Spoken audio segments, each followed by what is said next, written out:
will put some questions, but of course you are free to add anything you want. If you want to say something about what happened in Romania or about what's happening with the hybrid wars started by Russia and or everything else, you are free to tell to the audience anything you want. But let me start with a question first, and then, as I understood, you have a speech. Yes. But let's start with the first question, then your speech, then the next questions. You have a speech also. Anyone? Anybody else? Okay, good. So, first question, then two speeches, then the next questions, right? Good.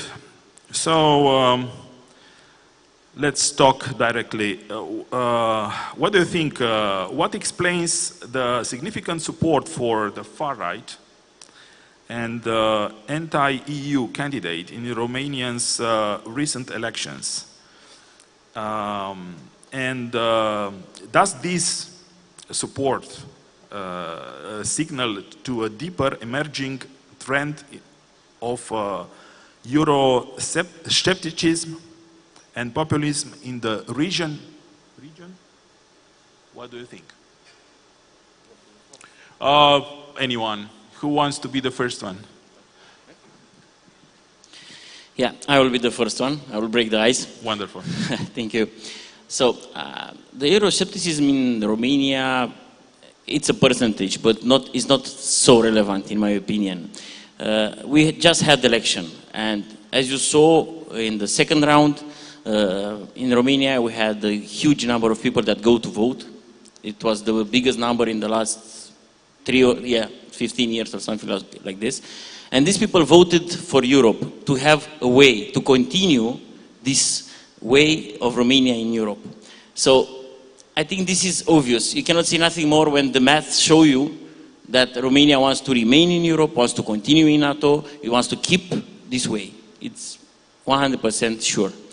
About the first part of your question, I think Russia is trying to get in the east part of Europe, but it cannot go directly because we are under umbrella of NATO, and this is protecting us.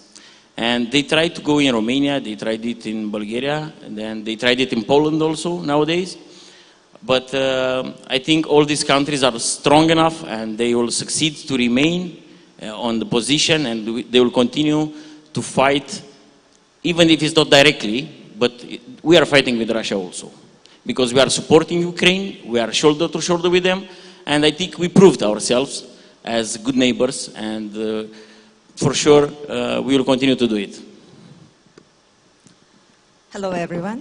Let me start from saying thank you to each and every of you for coming here, for taking time and making decision. I know that it was a tough decision for many of you, and that you were not really 100% confident, and nevertheless, thank you so much for being here. It is very important for Ukrainian people to see the international guests coming, because one of the Russian propaganda attempts is to say that everyone has forgotten about Ukraine. Events like this and all of you here are proving the opposite, proving that Ukraine is not alone, and that the idea of freedom, idea of Europe stands strong. And the elections in Romania, and I will be very honest, we were so worried here, you can imagine how, right? That elections and the results have shown a couple of things. Aside that the democracy is able to stand against the attempts of the authoritarian regimes, aside that the idea of Europe and unity is still alive. It is a sign that the war is not only happening on one level. It's not only happening at the battlefield. It is happening in cyber level, in information level.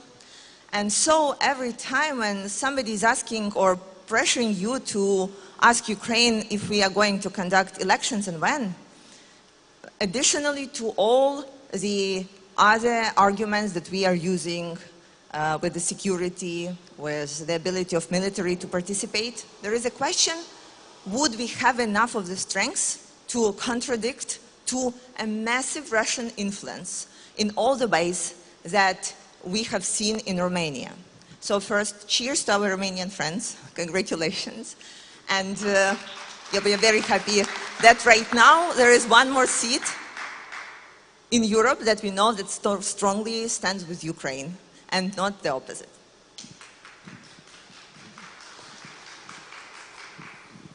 I'll take on.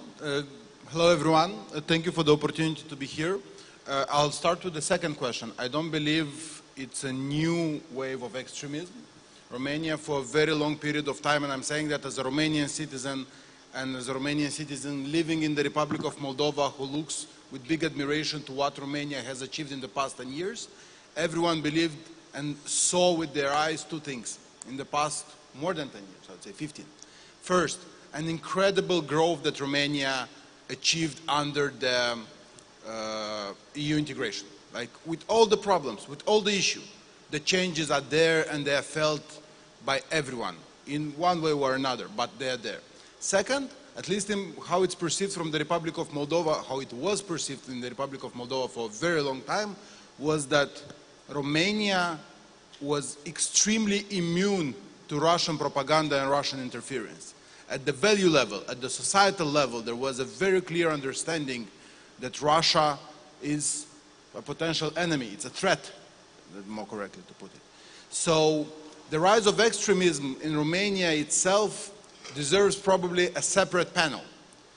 But what's important here, because the reasons of the rise of the extremism may be of very different origins, and they are happening for the past 10 years. I mean, the extreme in Romania is keep growing in elections in the past 10 years.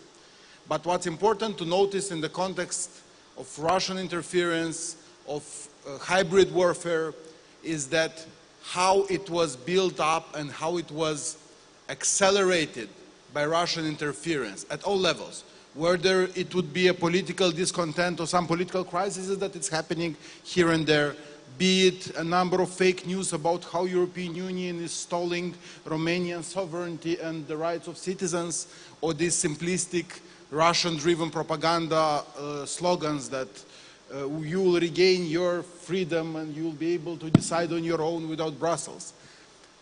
The layered cake that was built around all those factors by Russia, by amplifying on TikTok the disinformation, by stimulating and infiltrating people in various areas. And there very well we can see how in the past 5 years at least, we see a rise of pro-Russian number of experts in Romania who say sympathetic things about Russia.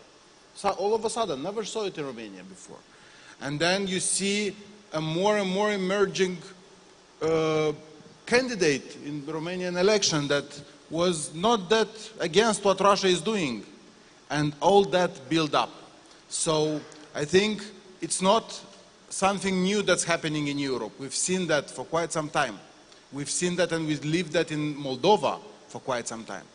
What we see, it's an additional example that needs to be studied very carefully, how Russia can accelerate, how can exaggerate the processes that are happening in every society to steer the country away from its democratic orientation. Because again, if you look at the polls, the support for the EU integration in Romania is there.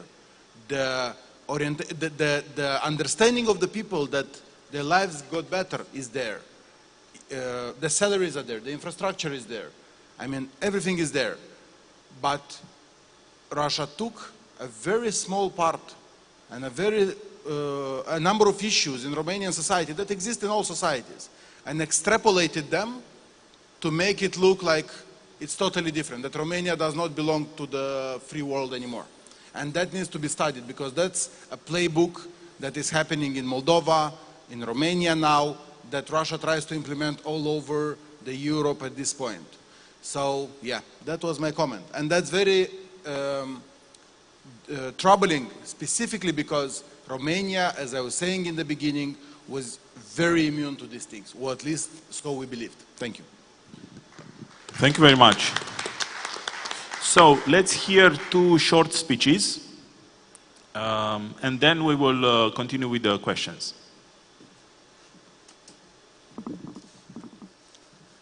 Ladies and gentlemen, esteemed host, distinguished colleagues. It is an honor to be here with you today in Odessa at the second edition of the Black Sea Security Forum. I extend my sincere appreciation to the organizer and supporters of this vital initiative, which provides a much-needed platform for dialogue and strategic reflection at a time of unprecedented challenge for our region. As Secretary of the Committee on Foreign Policy of the Romanian Parliament, I speak today from a position of deep conviction in Romania's responsibility, commitment and role in the Black Sea region. We believe that this region, once described as Europe's frontier, is today one of its most decisive geopolitical fault lines. The Black Sea Security Forum plays a crucial role in gathering officials, experts, business leaders, and civil society voices to examine the evolving dynamics of our shared space. The importance of such dialogue has only grown since the start of Russian unprovoked and brutal war of aggression against Ukraine. This war has not only shaken the foundation of European security, but also posed direct threats to the principle of sovereignty, territorial integrity, and peaceful coexistence that underpin the international rules-based order. Romania has been clearly and unwavering. We stand firmly with Ukraine, politically, economically, militarily, and morally. We support Ukraine's independence, its right to self-defense, and its Euro-Atlantic path. In the Romanian Parliament, across government institutions, and throughout Romanian society, there is broad consensus that Ukraine's struggle is not only a national one, it is a European and global struggle for democracy and international law. As a member of both NATO and the European Union, Romania continues to advocate for greater allied presence and strategic coherence in the Black Sea. We strongly support NATO's AFP and the consolidation of deterrence and defense capabilities along the entire eastern flank. At the same time, we emphasize the importance of strengthening regional resilience, including cyber defense, energy security, and infrastructure connectivity. But beyond the security dimension, Romania sees the Black Sea as a strategic bridge between East and West, North and South. We actively support initiatives that promote economical development, transport corridors such as the new Black Sea Constanța hub, and sustainable maritime cooperation. The 3 Seas initiative, the US Black Sea Synergy, and the new European connectivity strategy all offer frameworks in which Romania plays an active role. Equally important is the human and cultural dimension. People-to-people ties, educational exchanges, and cross-border cooperation are essential for building long-term trust and understanding. In this regard, Romania values the traditional presence of the Romanian community in Ukraine, and we are committed to a constructive, respectful dialogue with our Ukrainian partners to ensure that the rights of persons belonging to national minorities, including access to education in their mother tongue, are fully observed in line with European standards and Ukraine's aspiration for EU membership. Promoting inclusion and protecting cultural identity go hand in hand with building a democratic and resilient state. That is why I also welcome the Forum's broader agenda this year, including cultural programs and field visits, which offer participants a fuller picture of both the risk and the resilience present in today's Odessa. Romania firmly believes that the Black Sea must not be viewed as a dividing line or a security buffer. It must be understood as a vital shared space where cooperation, sovereignty, and peace must prevail over aggressions, revisionism, and instability. In conclusion, Romania remains committed to working with all partners present here, bilaterally, regionally, and within the frameworks of NATO, the EU, and beyond, to ensure that the Black Sea becomes what it should be, a zone of stability, opportunity, and strategic collaboration. Thank you very much. Thank you. So, another speech, yeah? Please, take the floor.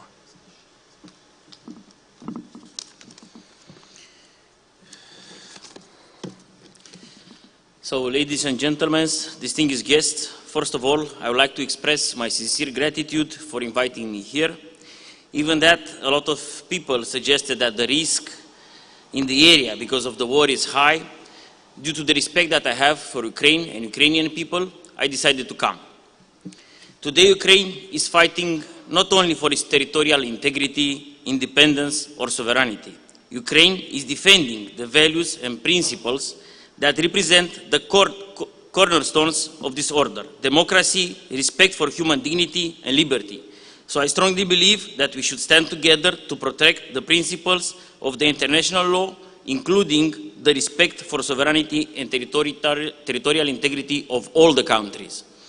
Now, coming to the subject of our panel, Romania's role and policy in the Black Sea region, Romania clearly supports a free, open, and secure Black Sea, and I have several points that sustain my affirmation. First of all, we have launched the Naval Task Group with Bulgaria and Turkey to clear mines. And I want to mention that we appreciate Turkey's role in applying the Montreux Convention to time of war, and count on our Turkish allies to continue doing that until a peace deal is concluded. More than that, Romania has expressed its interest to participate in monitoring of a ceasefire, including on its maritime dimension. As you may know, the Black Sea becomes more and more important as a major energy hub for Europe, with essential energy infrastructure projects in Romania waters, as well as with similar large offshore gas fields in Bulgaria and Turkish waters. With the largest port at the Black Sea in Constanța, actually it's the second biggest of Europe, with the upcoming gas exploitation at the Neptune Deep, with the energy and transportation corridors crossing Romania to and from the Turkey and Central Asia, Romania has a strong interest in a free, safe, and open Black Sea, and that would benefit economic growth in all the region, but also in Europe and our exporting partners in Africa and Middle East. Romania has been working with the EU for a more strategic approach towards the region, the EU strategy for secure, prosperous, and resilient Black Sea region that was published, exported through the Black Sea ports and via Danube, whose capacity of transit we are also committed to enhance. In the end, I want to assure everyone that Romania remains true to its words, and it will continue to support Ukraine until its final victory, as well as further on during its reconstruction. Thank you. Thank you very much. And yes, I can assure you that he's right. Romania will continue to support Ukraine, but this is due to the wise of the people who came to vote. Just 12 days ago, when it was elected Nicu Șordan, the new president of Romania, who is a strong supporter of Ukraine. The other candidate was rather pro-Russian candidate. So let's continue with the questions.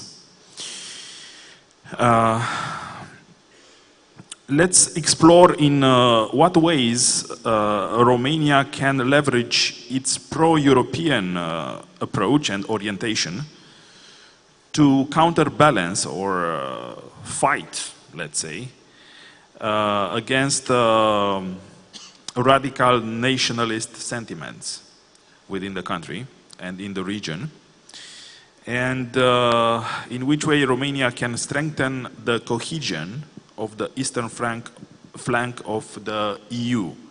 Because, of course, if Russia succeeded to have its president, its Romanian president, the pro-Russian president in Bucharest, of course, the eastern flank of EU was in a huge danger.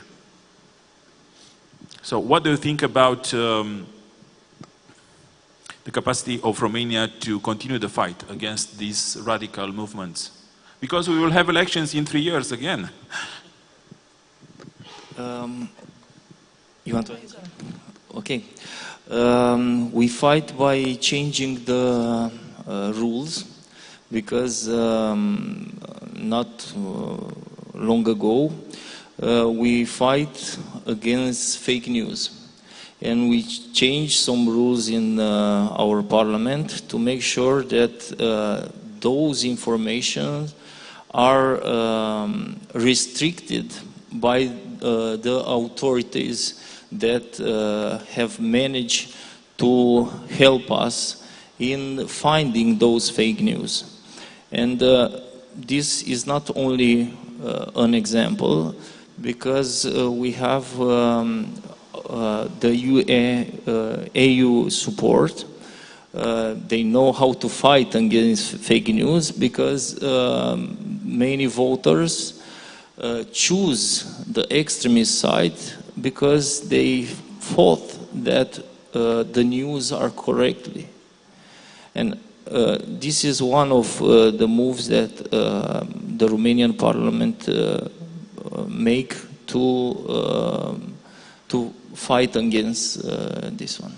Yeah, and of course it will be very important to have a balance between freedom of speech on the one side, but also to counter the fake news and conspiracy theories, because fake news and conspiracy theories are not free speech. Yeah, I agree. Please. So I think we need to be looking at Romanian elections right now, after all the celebrations, as a particular case where Russia, with all its attempts to influence the elections, failed. It does not mean at all that they wouldn't try again and again in other countries. So we need to learn, what did you guys do the right way? We need to take it as a case that we will be ready for wherever they will attack next. And we are 100% sure that that will happen, because the democracy implies that there will be elections over and over and over, and they will become better in that. And we need to be mindful about the fact that these attempts will continue. So one of the things that I will be very interested to hear, aside of the free speech and informational warfare, what were the other things where you have clearly seen that there was an influence and you were trying to perhaps stop this influence? In December, we weren't ready for this type of enemies, but as we see, not long ago, we made it clear that we will go to the European path, and that's the way that all the countries nearby Romania will go on. And the next target for Russia, I think, is Poland, if we talk about the political elections, because they have those elections tomorrow, I think, or the day after tomorrow.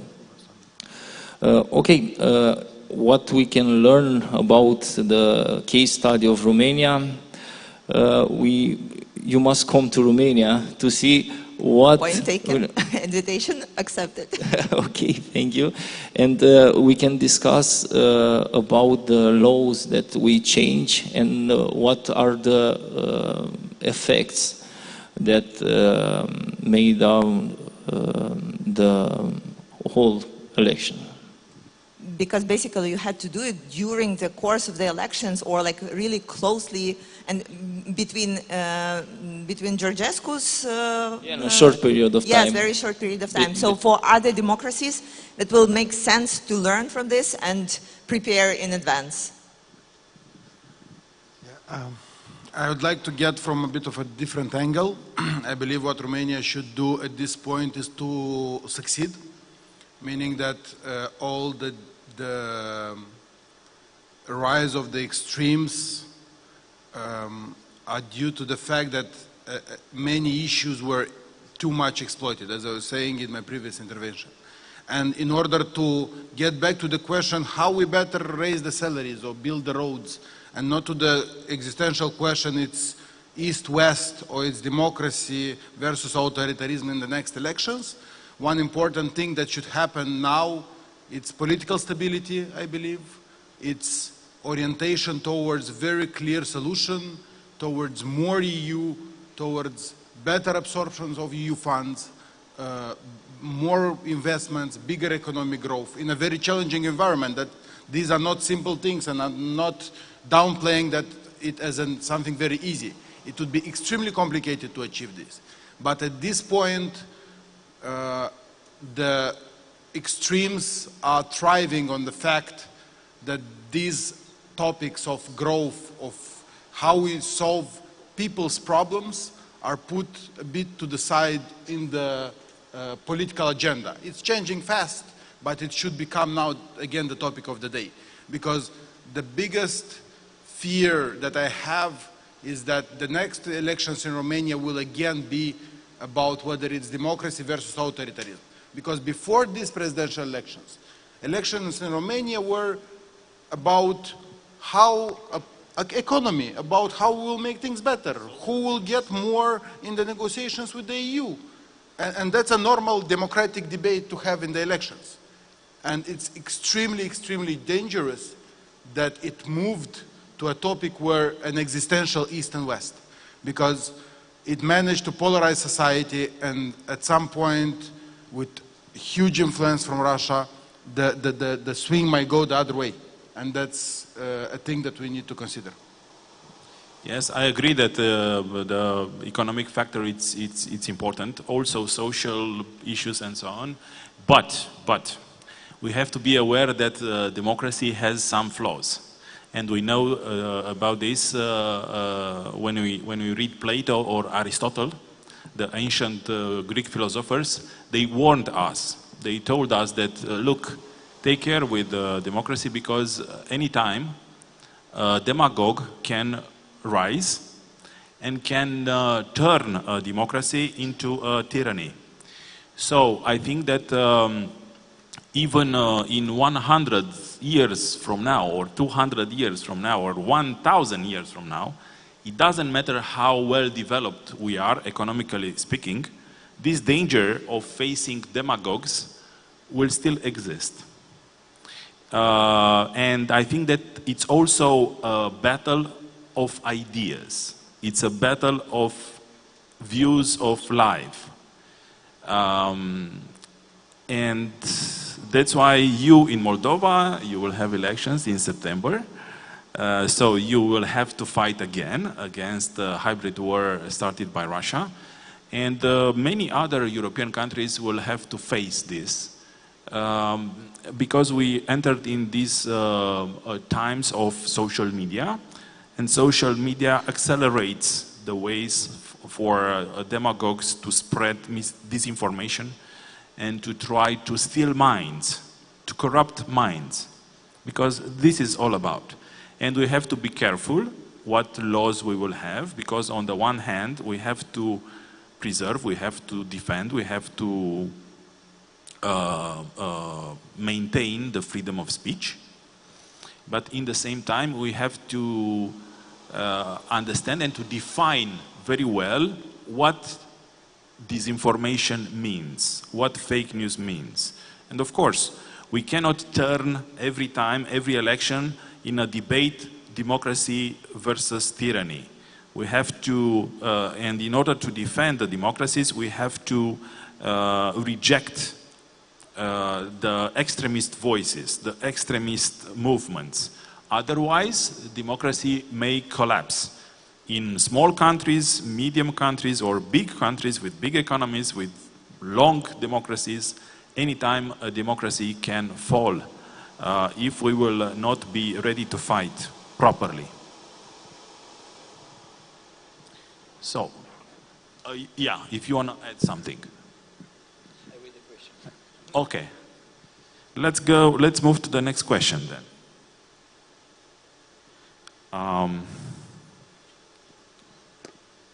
So we already talked about this a bit, but let's see if we can add something more.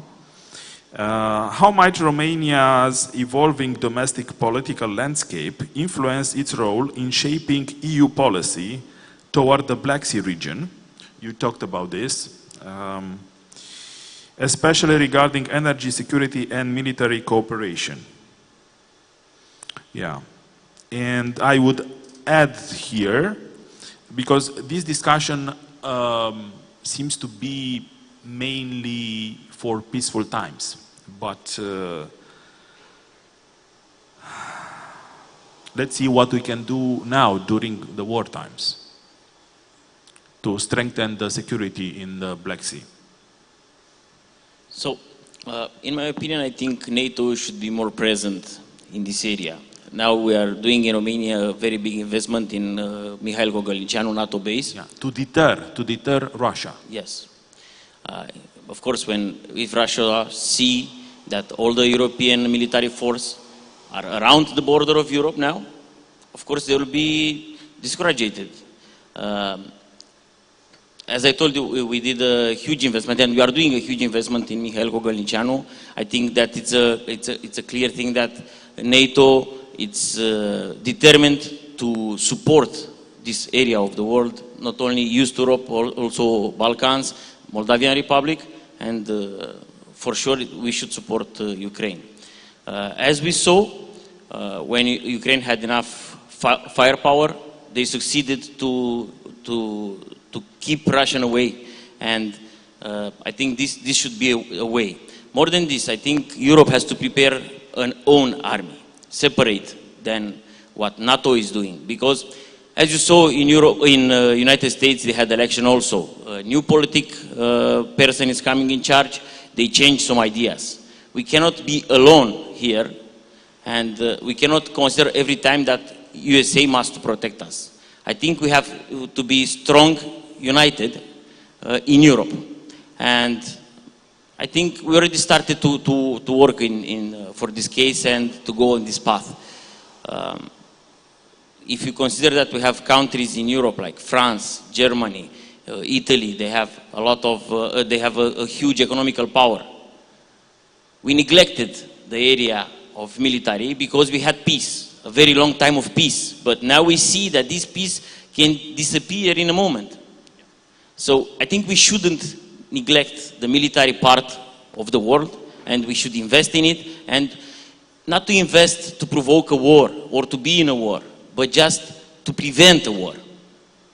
Yeah, but just a second, because I think that it's important to continue this path. So, the NATO countries don't want war with Russia. We are an alliance to defend ourselves, but we have now this war in Ukraine.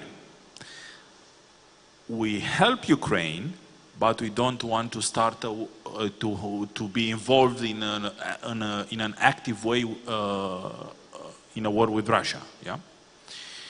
But what if Russia, because there are many experts, many chiefs of secret services that say Russia could attack in the next few years a NATO country.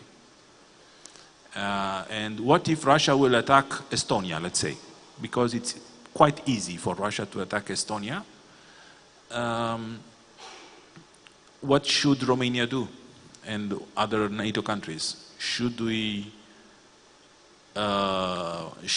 honor the Article 5? In my opinion, if you respect yourself, you have to honor the contract that you do, and Article 5 is a part of the contract that we signed. We had the benefit of the NATO.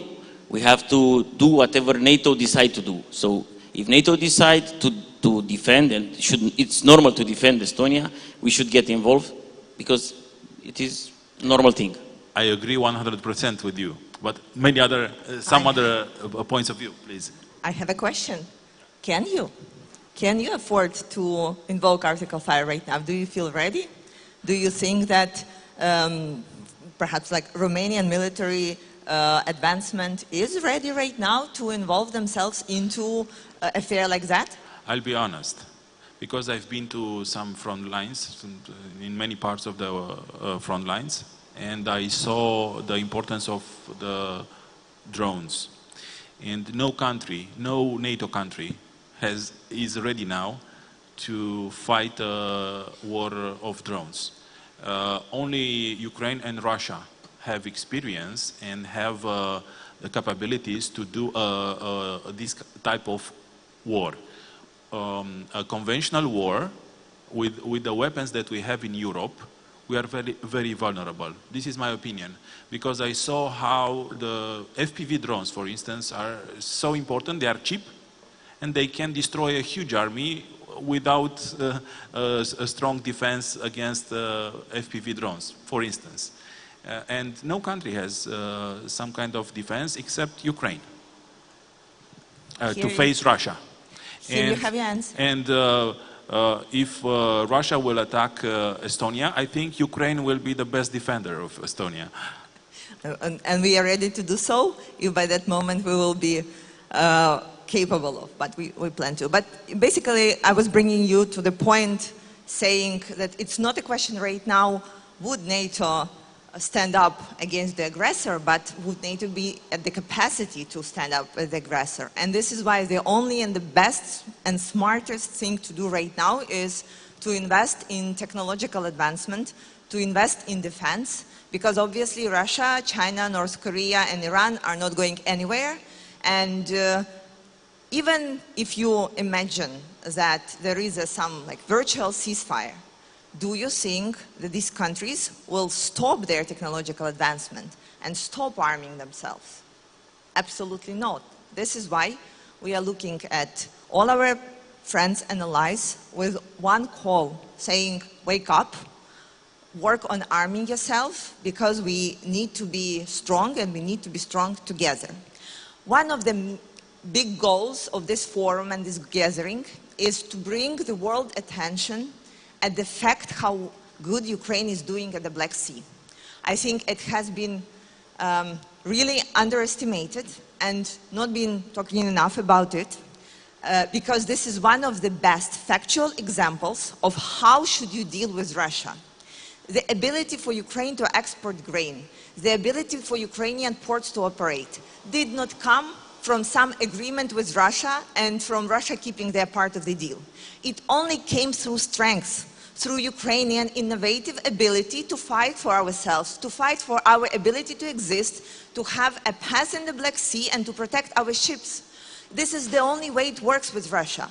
And here you are able to observe it again and again, in fact, not in just ideas, illusions that you can agree with Putin, but with the facts. This is the only thing that worked with Russia. And if we are thinking about future, and if we are looking at the past, this is the only way that ever worked with Russia. So right now, if you're looking at the reality, you need to be looking into advancing your military, investing in your defense, and investing in your technology. And Ukraine has been so open with ability to share our innovations, share our experience, because when we are in this alliance with you guys, we want you to be strong. Because it's in our interest not only for you to support us, but for us to be able to defend ourselves and then not to have to defend you in the nearest future. It all works together, and this is why when we are talking what should Romania do, the one and best answer is to invest in security and defense.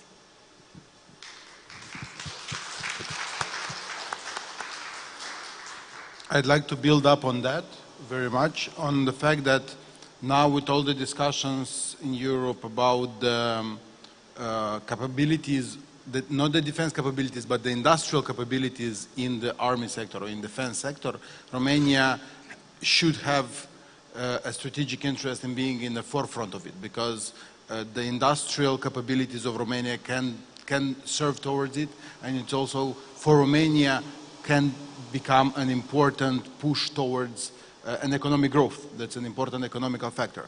Second, I think the political cooperation in a week or next week here in Odessa will happen Southeast Summit.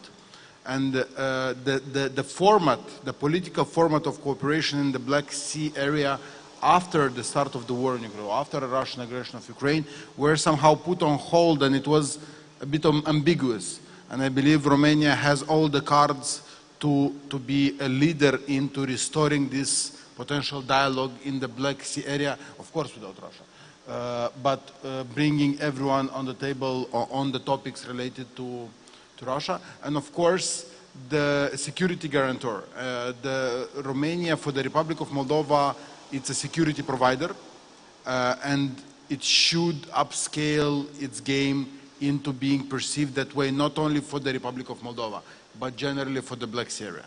And that's both political, economical, and military topic that, or it has both political, military, and economical angles that should be addressed to in order to increase the understanding that Romania can be, and can be better or more of a security provider in the area. Thanks.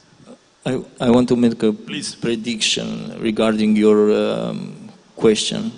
After the war, after Ukraine will beat the Russian army, they do not have an army to attack Estonia. It would be wonderful, but yes, I believe that if Russia will be defeated, at least for a few years, there will be peace in the region. But it's an ideology for Russia to attack its neighbors. That's why in the last century or century and something, they attacked almost all of its neighbors. So We have to learn from history. yes, we have to learn from history, and I want to see, because you spoke about Romania, I want to see Romanian factories producing drones for Ukraine, producing shells for Ukraine, and of course for the Romanian army also. But we have to, and I fully agree with you, that we need to share information with the Ukrainian army. Ukrainian army, I think, I hope it's open to share information to help NATO armies to learn how to do wars in the 21st century, because our way of rearm today is obsolete. We are investing in artillery, which is important.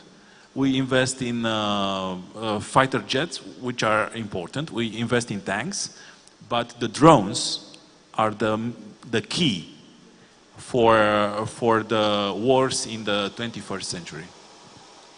If I may not to agree with you, saying Russia may not have a capacity right now to fully attack Estonia. Sorry, Estonian friends, if you're here, we are just taking your country as an example. But to create a provocation to, like, I don't know, occupy Estonia forest and to show the global south that Russia is a capable state, and to show the weakness of of NATO, and to play into some negotiation with Donald Trump, that can really happen. And then it will be a very hard question for NATO to answer what to do in this situation. And the only good answer right now, like what to do right now in this potential situation, is only one: to be ready. And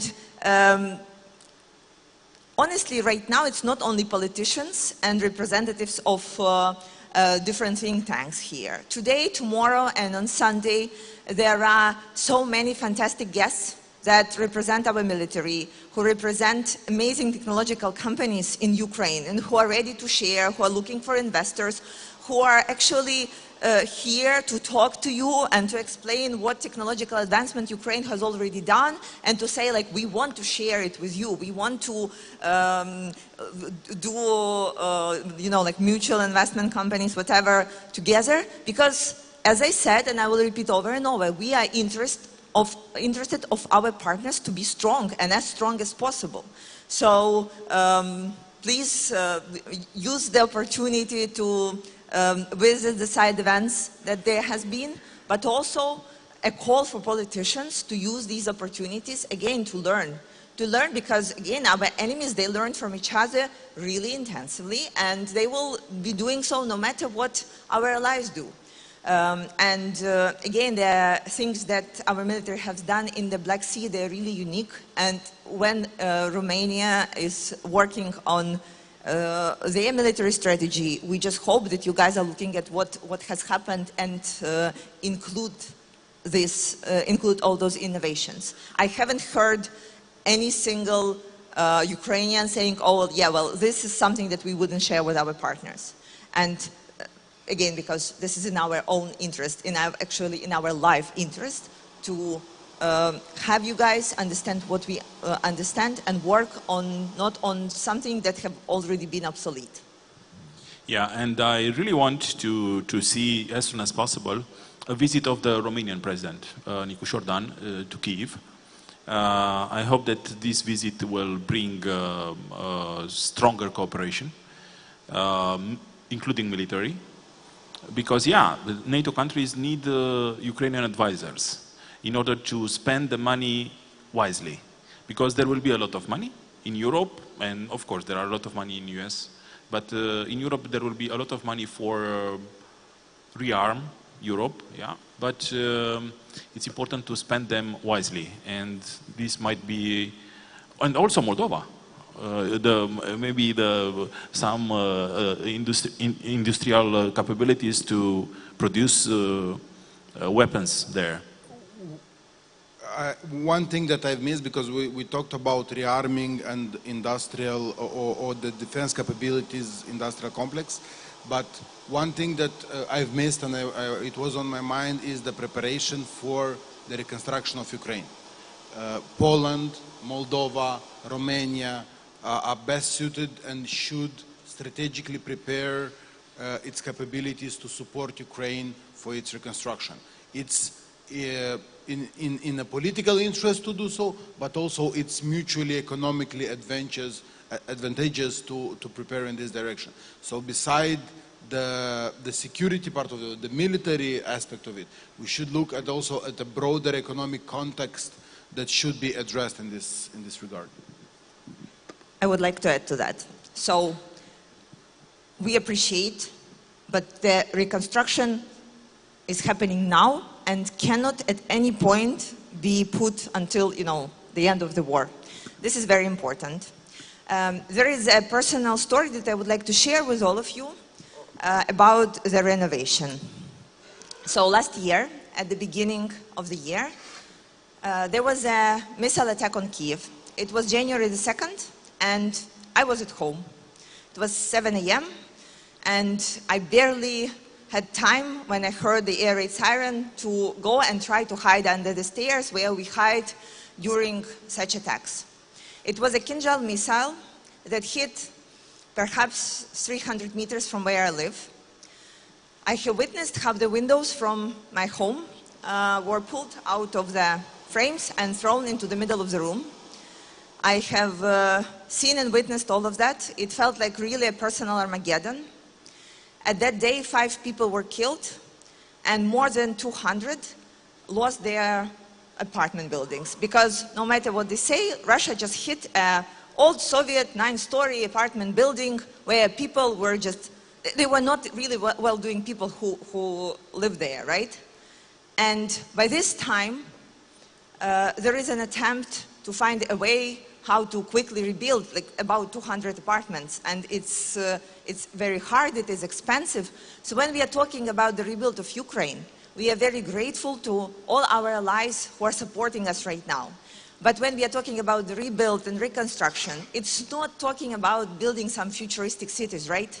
It's just an attempt to find an ability to replace for people who had their lives something that were completely stolen from them. And every single day when we are talking and living, there are some people who have lost their loved ones and everything that they have worked for their whole life just at this moment. And this is why it is so important not to lose any single day in, again, these attempts of the rebuilds and reconstruction efforts. And Romania and Moldova, they have been really helpful, and I'm so grateful for that, in supporting Ukraine. Of course, before we find a way to completely stop Russia from the attacks, these requirements will just pile up, right? We'll have more people who lost their homes, more destruction happening in our peaceful cities, and the best investment in the reconstruction right now would be still invest in the security, because it will at least stop and fix your losses at the point. But thank you for offering that. Yes, and I want to add that I know there is a district in Kharkiv called Saltivka. That district was almost completely destroyed. The apartment buildings, the schools, kindergartens, everything was shelled by Russians. And I've been there and I filmed, because there are very terrifying footages that you can film there, you can take there. But I was amazed this year that the authorities started to rebuild some residential buildings, and they are brand new. Yeah, I understand this spirit. Let's rebuild as soon as possible in order to help people to come back and to have a home again.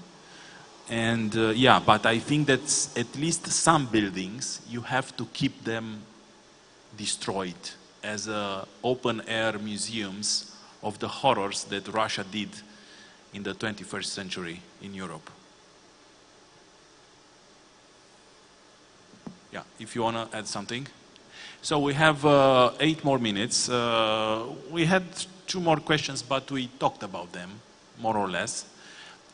In the last 7 minutes, I will give you the floor to say something you think it's important for our discussion today and for the future of this region.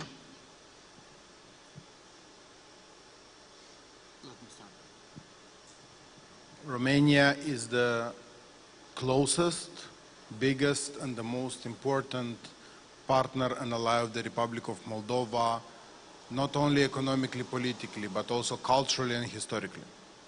And for us, seeing an active, proactive, strong, resilient, and present Romania in the Black Sea area means more security and more comfort, if I may say, on a more informal note, for the Republic of Moldova. So the threats that Romanian democracy is facing are troubling, but I'm happy that when I received the invitation to come to this forum, it was a big topic: what will happen on the election night, what we will discuss today. And I'm happy that today we can discuss and today we can praise the resilience of Romanian society and Romanian people who withstand the literal attack on the democracy and withstand it with great success. Now it's a huge momentum to build on it and to have much more present, strong and active Romania, and that's what we wish for. I have to end in an optimistic way, because let me tell you that these extremist parties that are quite strong in Romania, 35% in the parliament, and they sent a candidate in November at the presidential elections that were annulled by the Constitutional Court. Constitutional Court at that time saved Romania, really. At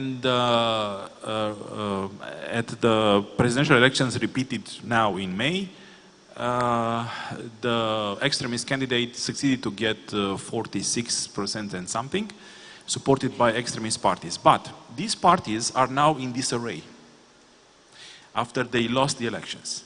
Many of the members of these parties are leaving the parties. In just a few days, one party lost its group in Senate, so no more group for that extremist party in Senate, and it seems that it will lose also the group in deputy chamber, in the deputy chamber. So let's be optimistic. The Romanian society proved to be quite resilient under such a very tough hybrid war started by Russia. And yeah, we need also some kind of optimism. And let me tell you that when I'm here in Ukraine and I say I'm from Romania, people are very warm with me. They look at Romania as a friend and as a partner. and I'll do my best to help my country to remain one of the best friends and partners of Ukraine.